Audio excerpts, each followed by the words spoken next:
Here's another example of focal asymmetry on a mammogram, which corresponds to a region of normal breast tissue on ultrasound.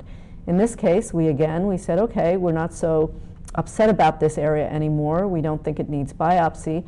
This woman tells us that she's had previous outside mammograms at an outside institution.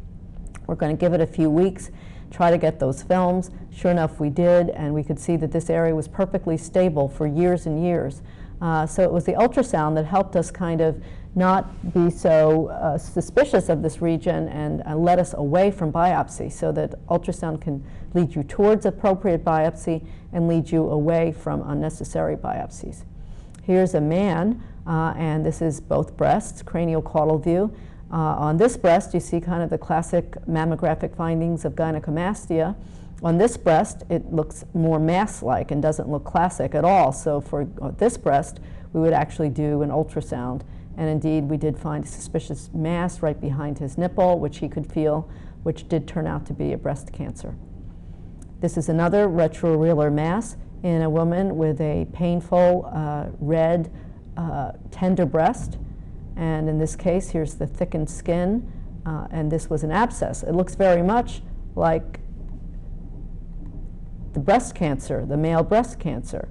But again, you have to put everything together with the clinical picture and come to your diagnosis. But ultrasound can be very, very helpful. Ultrasound helps us with implants, as I said a little while ago, not so much anymore with telling whether or not an implant is ruptured, although we do have ultrasound criteria for that. We usually defer to MRI for implant rupture. But we have criteria, if MRI is not available to you, to be able to tell whether or not implants are ruptured. We like to use ultrasound for implants more so to look at the breast tissue that surrounds the implants, because sometimes that can be difficult mammographically. And here we see a mass overlying a breast implant. Here we see signs of intracapsular implant rupture. Here's the implant surface. Here's the breast tissue and the skin. And all of this, these hypoechoic regions underneath the surface of the implant, are all signs that the implant has ruptured, but that the rupture has not extruded into the region of the breast tissue. Here's another sign, and it's correlate on MRI with the Linguini sign, it's called, of intracapsular implant rupture. And here's a person who felt a mass at the 2 o'clock position of the right breast, and when we did the ultrasound, we could see this classic sign of implant rupture. Here's the implant surface. And here's the break in the implant surface with this region of silicone, which is extruded into the surrounding breast tissue. So ultrasound can see intra and extracapsular implant rupture, but now we use MRI to be more specific for the diagnosis, and we use ultrasound more to look for masses in the breast tissue overlying the implants. Here's a galactogram or a ductogram, which shows a filling defect in the duct. Ultrasound was helpful here because it actually showed the mass which corresponded to that filling defect, which we then did an ultrasound-guided biopsy of and proved that it was a papilloma.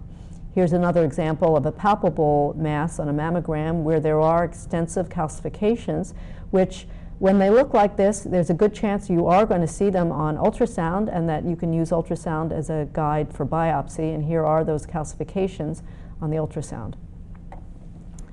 Now, most importantly and most interestingly, we use ultrasound to help us tell whether a solid mass is benign or malignant based on certain criteria which have been well established. I am not going to go into a lot of detail with this now, but there are categories, and I'll refer you to the BI-RADS ultrasound characteristics to differentiate benign from malignant. We'll go through them generally.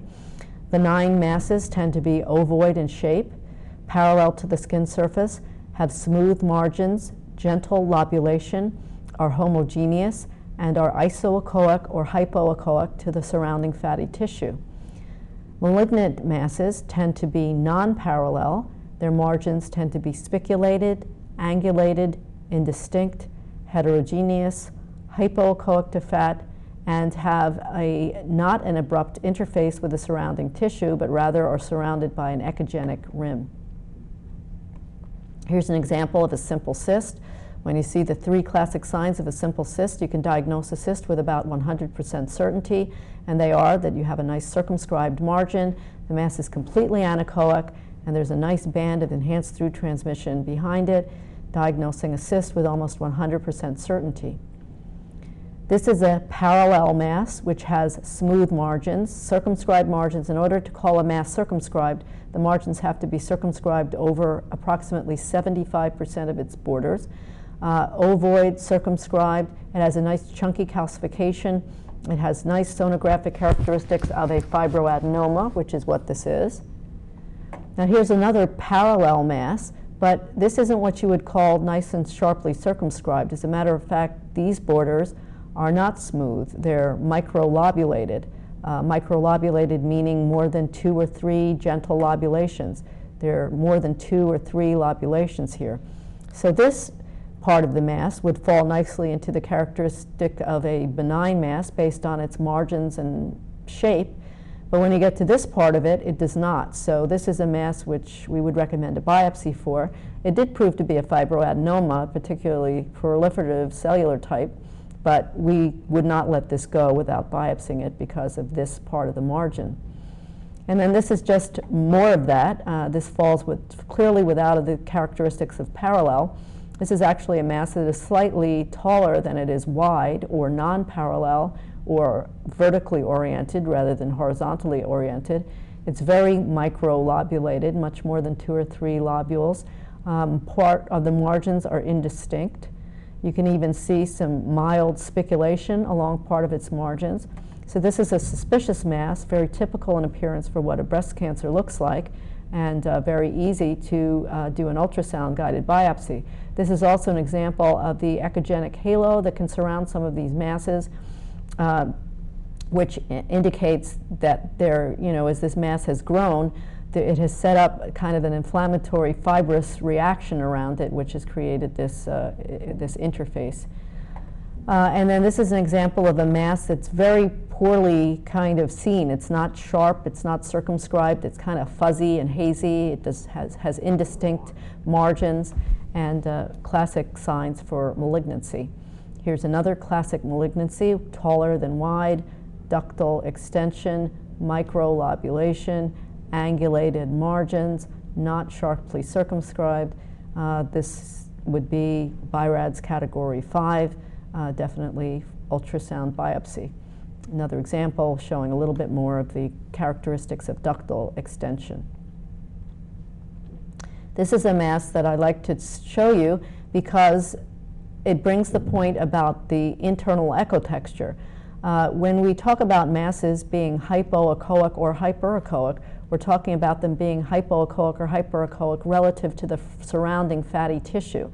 This is the surrounding fatty tissue. This is the mass.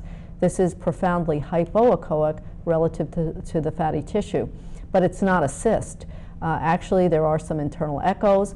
It doesn't meet the marginal characteristics of a cyst. It's not sharply circumscribed. It's lobulated. It's indistinct. This is a mass that's almost as anechoic as a cyst, but does not have enhanced through transmission, and actually is what many cancers will look like. Very hypoechoic in comparison with the surrounding fatty tissue.